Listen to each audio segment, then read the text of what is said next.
Pardon the interruption, but I'm Mike Wilbon. Tony, I think we just watched the greatest weekend for basketball in years. I'm Tony Kornheiser. Even the Northwestern part? No, not that. Yeah, part. we're tied. We're tied for second in the Big Ten. I will take that. And Okay. Binghamton and Northwestern. I'm going to introduce Binghamton now. We've lost 5 straight, you and I. So I don't know that you need to be, popping your jersey. No. You know what I'm saying?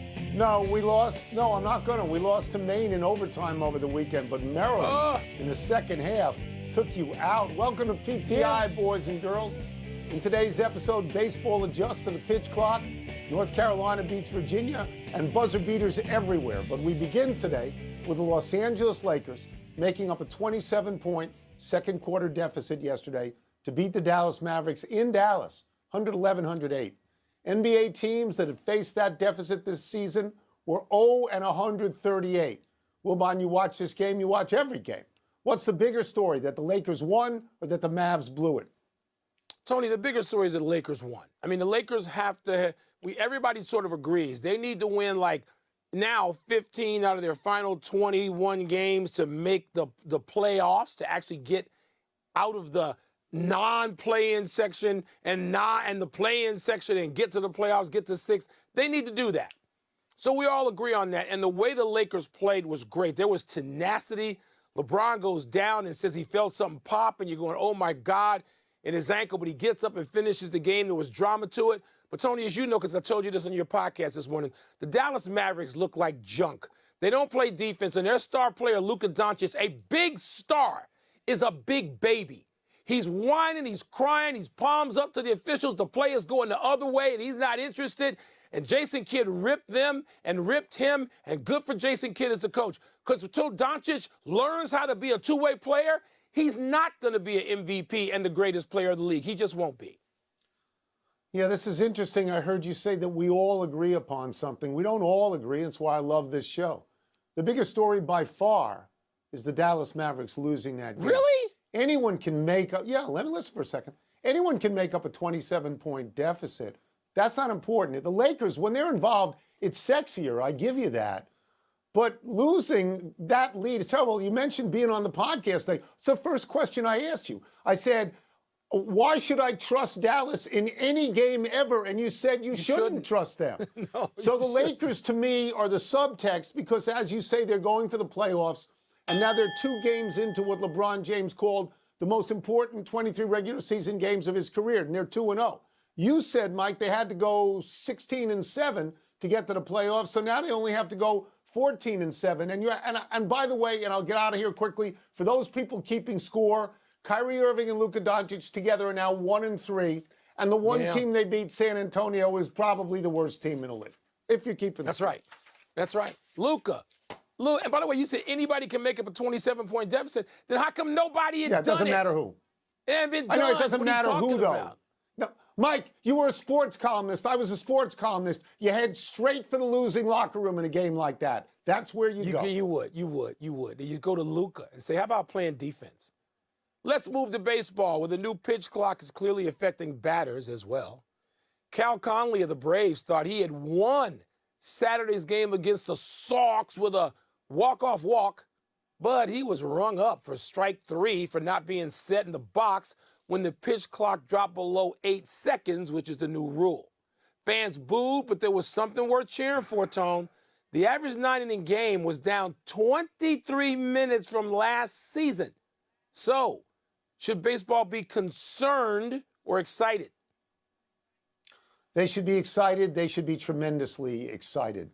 I don't just have you on the podcast. I had Jeff Passan on the podcast. And he said last year spring training games took an average of 3 hours and 1 minute. And now they are down to 2 hours and 38 minutes so far. It's only a weekend, but 2:38, that's a fabulous situation. The reason you put in these new rules is twofold. You want the games to be shorter and you want more action on the base paths. And apparently over this weekend, the attempts to steal were up 40%. Look, that thing that happened to the batter is not going to happen in the regular season. We all know it's not going to happen. But this was an important moment. This was like Paul Revere hanging a light in the Old North Church and saying the British are coming. Everybody in baseball saw this. And this is a warning to baseball. We're not fooling around here. This stuff is real. It's going to happen. Tone, I agree with you, but the only way to make that warning meaningful is to actually call it in the regular season, too. Ring somebody up then, too. Don't make this like some not preseason. at the end of the game. Well, okay, maybe not the last hitter, but okay. Don't make this like the NHL or the NBA where you just say, I'm going to swallow the whistle. No, I'm going to ring you up, homie. Get out of here. Right. Tony, look, you and I went to baseball games as kids where the game was 2 hours, not 2:38. It might be sub 2. Right. And that's a great thing. You also got to get people interested, and particularly younger people who can't do anything. They can't sleep for 3 hours. They don't do anything for 3 hours. So baseball should be tremendously excited. Yeah. And Max Scherzer, the Warrior God, loves it more than anybody because he's ready to pitch at any time. By the way, Mike, I got something hanging outside here. It's a scorecard from the first game ever at Camden Yards. 2 hours and 3 minutes. 2:03. Are you serious? Thank you very much. 2:03. Wow. First game ever at Camden Yards. We move now, again, to Brandon Miller of Alabama, who has played in all the games since being connected to the murder charges against 2 people, including his now former teammate, Darius Miles. Before Saturday's game against Arkansas, Miller went through his pregame introduction, having a walk-on teammate pat him down as if being frisked for a gun. After the game, Alabama coach Nate Oates suggested Miller had been doing this all season, but vowed it would not happen again. Wilbon, is that good enough? No, it's not good enough. And it's time for the coach to actually be aware of something other than the score of the game and the team's record. And he doesn't seem to be able to do that. And his star freshman player, who I understand has not run afoul of the law specifically, comes across as tone deaf and an arrogant idiot. Okay? Because he's strutting and he's popping his jersey, and either he has no adults around him who are going to pull him aside and say, look, son, you've got to behave better than this and be aware of your circumstance, or we will sit your butt down, maybe for good, or run you out of here. And if there are adults like that at the University of Alabama or in his personal life, and if he is incapable of seeing something other than the rim, then they got a bigger problem in Alabama than we saw last week. I was disgusted by that, and I don't know what they'll do next. They seem to all be scared to act. I'm clapping for you. Every word, clapping for you. We had Jay Billis on this show on Friday, and Jay is an actual lawyer, and I respect Jay enormously. And he said that Brandon Miller has rights too.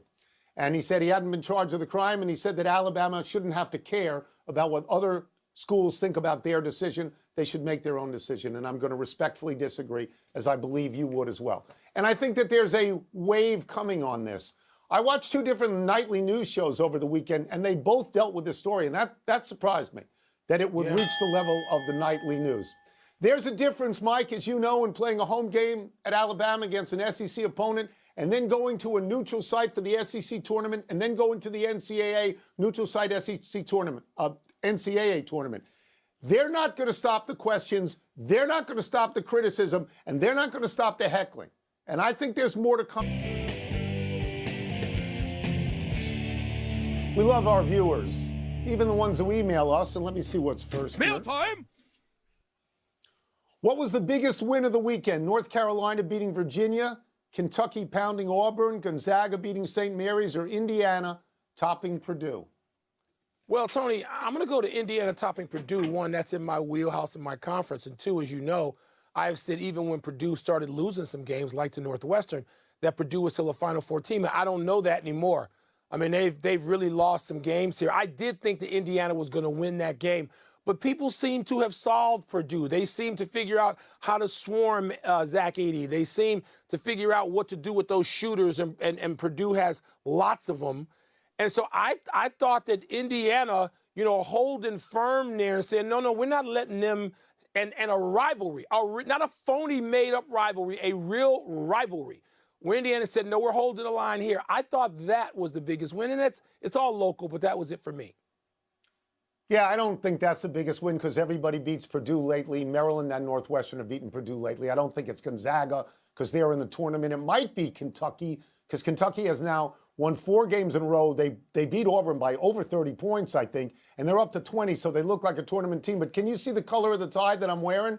Because it's Carolina blue, baby. The answer to me is North Carolina. They needed to win that game, and they need to win more games because you don't want to be in a position where if you lose in the first round of the ACC, you don't make the tournament. So I think, like Jay Billis said on the show last week, that you need to beat Duke as well. You got to win but again. That was a very impressive performance. You know, and they're 10-8, I think, in conference, and 18-11 overall. They need a couple more. It was all right.